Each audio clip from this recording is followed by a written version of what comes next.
Right. 13.1 says state two properties of electromagnetic waves. We can say that they can propagate in empty space.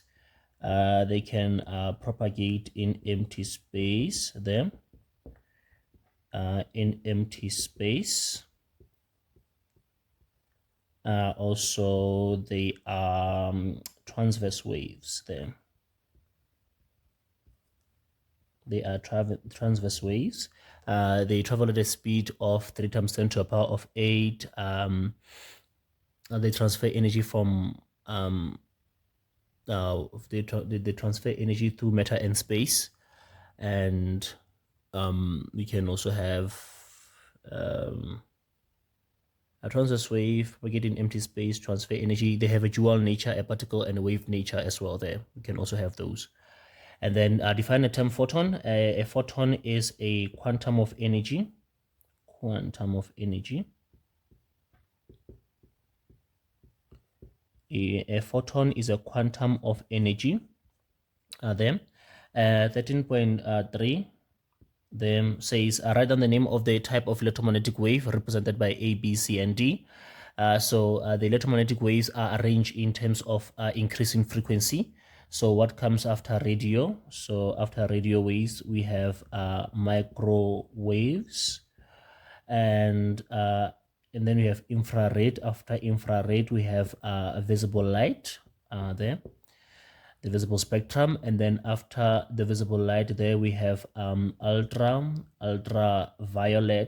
radiation, ultraviolet, and then after X-rays there we have gamma rays. We have gamma rays there with the highest frequency and therefore highest energy there. 13.4 says write one of the electromagnetic waves above that has the shortest wavelength there. Now what we know about wavelength and frequency is that they are inversely proportional. The larger the frequency, the shorter the wavelength.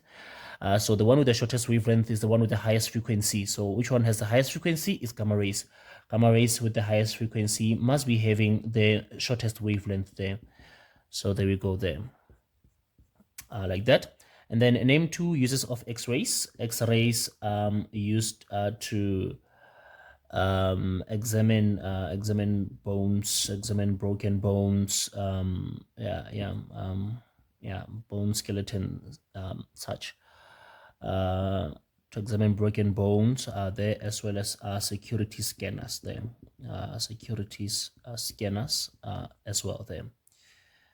And 13.6, they calculate the energy of a photon of a microwave with a frequency of 3.2 times 10 to the power of 10 hertz.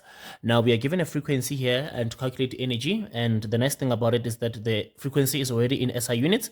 There's no need to convert from kilohertz or megahertz or gigahertz. In this case, we just are going to substitute there.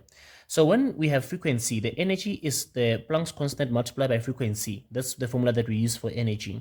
So we have 6.63 times 10 to the power of negative 34 for Planck's constant, and a frequency of 3.2 times 10 to the power of 10 there. And then we have there on the calculator 6.63 times 10 to the power of negative 34 multiplied by 3.2 multiplied by 10 to the power of 10, and we have there 2.12 multiplied by 10 to the power of negative 23 joules there of energy there. I think 1, 2, 3 is fine for this one there. So we have 2, 4, and then 9, 11, and 14. So it's 14 for this one there. All right.